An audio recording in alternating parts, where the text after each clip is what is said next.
কথা কইতাম রে দুইজন ওইসব পুকুর পাড়ে, সেই সব কথা পড়লে মনে চোখের পানি ঝরে বন্ধু রে।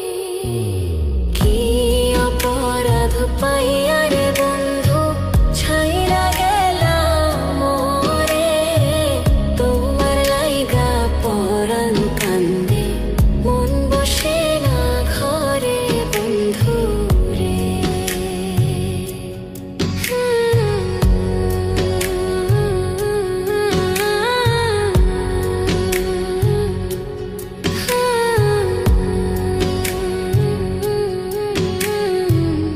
বাড়ির পাশের কদম গাছে বসে কতটি